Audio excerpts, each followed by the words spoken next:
It's HPR, All Things Considered, and I'm Dave Lawrence. Through Sunday night at the Blue Note, a debut for this gentleman at the venue. Jonny Lang is in town. Talented guitarist, famously opened for the Rolling Stones, you may or may not recall, back at Aloha Stadium in 1998 when he was 16 years old. He is back supporting his 2017 album Signs, and he's a really nice guy and great to talk to him again. He joins us now. Hey, Jonny, welcome. Thanks for doing this. Man, thanks for having me. A pleasure. And give us a little bit of an idea what's in store for this, because I know you were here in like 2005, I think, 2007. But what's in store? Yeah, well, we had a record come out. We got some new songs, I think, for some folks that maybe haven't seen the show recently. But yeah, like you said, we've never played at the Blue Note. Describe the band. How many pieces are you bringing? There's 5 of us in the band. Got another guitar player, keyboard player, drummer, bass player, and me. You've got an illustrious history in town, because thinking back to when you came in 1998, Steve, the mystery emailer, was explaining to me, he sends me all kinds of stuff. It was in early January of that year, just before your 17th birthday. Do I have it right? Yeah, it was actually the day of my 17th birthday. Wow. I mean, what a present that is. That was pretty crazy. So take us back to when you first got news that you were even going to open for him, because I imagine, because you're such a humble cat, you must have just been blown away, like, I can't believe it. Well, man, yeah, I remember talking to my manager, told me about it, and I couldn't accept it. It was just too crazy. But it was an amazing experience, obviously, and those guys were really, really nice to me and all of our band and crew and stuff. So we went out on a couple different occasions with them.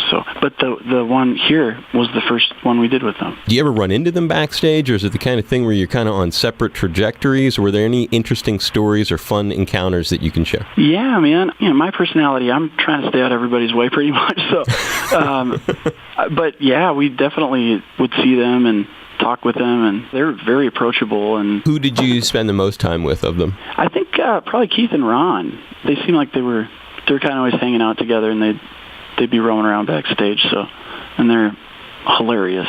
Just to hang out and chat with those guys in person is such a delight. Now, I know you've played with Ron, because I was watching a really cool video of you playing with Ron and Buddy Guy on stage. But when you were doing the Stones tour, did you ever end up on stage with them? Yeah, actually, they let me get up and play a couple times, and I don't think I remember the actual experience of it, because I was so it was just such an amazing moment. I was distracted by everything. It was so crazy, but yeah, what an experience. Yeah, and at 17, I don't think anybody could fault you for not having really detailed memories of something that insane happening right. in your life. And explain how you decided to pick up the guitar initially. First memories that I have are that I loved music and loved singers and wanted to sing.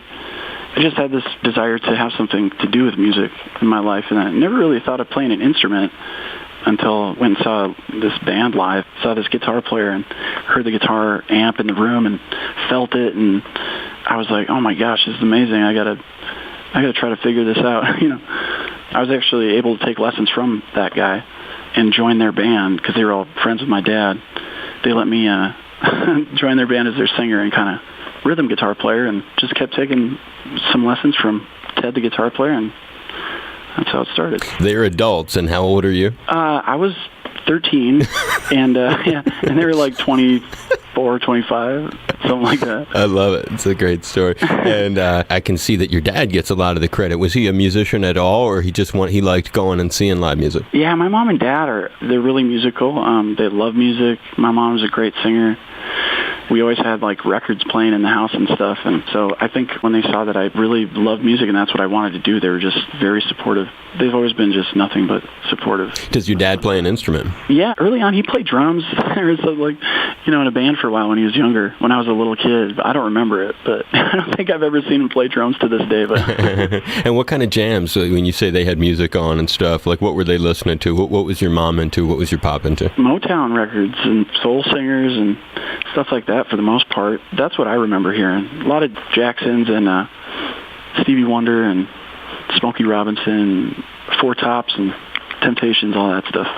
And part of your exciting resume is a lot of different stuff like this happening at a young age. Another one is A&M Records. Now we're in an era where the record company isn't nearly what it was back then, but at the time that was a really big thing. They end up being at one of your shows, from what I read, in Minneapolis. Can you tell that story? Yeah, well, I was able to do kind of this demo with a producer, David Z, who ended up producing our first 2 records. And he offered to take me down to Memphis and do like 3 songs and send them out to record companies, which is what you used to do, send demos, and sent out those 3 songs to a few labels, and a few of them showed up for this, showcase show we did in Minneapolis, and A&M was one of them, and that's how we got signed. Some of your experiences, though, do revolve around just remarkable gigs throughout your life where you were able to showcase your talent. We mentioned one of those things, I guess, the Buddy Guy and Ron Wood video that I saw. Was that you at the Eric Clapton's Crossroads Festival, or where was that you did that with those guys? Yes, it was at the Crossroads Festival. Did you ever end up jamming with him? Well, not really on that particular gig. There was a big, jam at the end where everybody gets up there, and so it's like 100 guitar players on stage. So I don't know if that counts, but I was standing pretty close to him. Well, it's cool he invited you to be on what is a gig that's close to his heart. Yeah, man, he was really nice to me, and what an honor to be invited, because I believe he kind of personally invites people, and there's a letter, and it's a personalized letter kind of, and so it's very, I felt really special, getting that letter and being invited by him. What a neat thing, man. Very cool. And when you talk about that all-star kind of moment where there's just too many cats on stage to even fit, it's kind of like a George Clinton show almost. When you were doing your, when you did, I see this video, you with B.B. King, what was that all about? That was one of the first tours I got to go on. I think it actually was the first one. Those summer things he would do, the B.B. King blues thing that he did?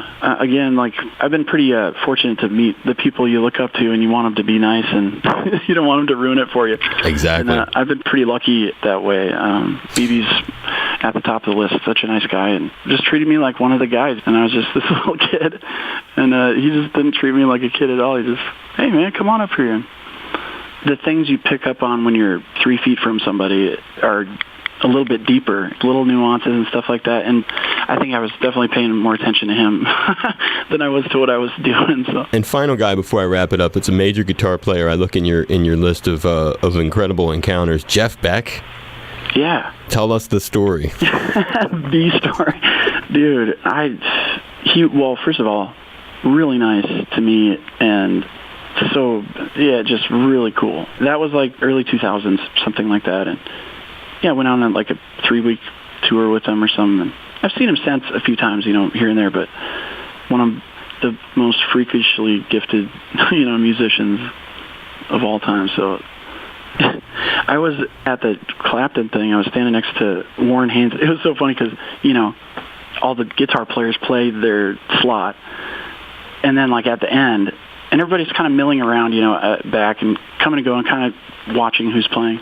Casually, but then Jeff Beck gets up, and every single guitar player that was there is like lining the stage. And I was standing next to Warren Haynes, and he was just weird. You can't figure out what he's doing, what Jeff Beck is doing with his hands. It's like you're looking at it. It's like sleight of hand guitar playing, magic. Right, like a magic trick. It is, because there's sounds coming out of there that there's no like pedal to account for, or something. It's weird. Right, you cannot figure out how he is making that noise. Yeah, he's amazing. And any dream collaboration that you still need to do, since you've met all these cats, done all this stuff? I really have no agenda on that front. I love James Taylor. I love Stevie Wonder. Those are probably my 2 biggest inspirations when I listen to their music and songwriting and stuff. So if I could work with either 2 of those guys, that would be awesome. Well, I'll see what I can do. We'll try to line that up. Put that call in, man. It is Jonny Lang, and he's back. He's doing 8 o'clock shows each night at the Blue Note through Sunday, and wonderful to have you on the air with us, and thank you for doing this. I really appreciate it. Man, thank you for being so cool.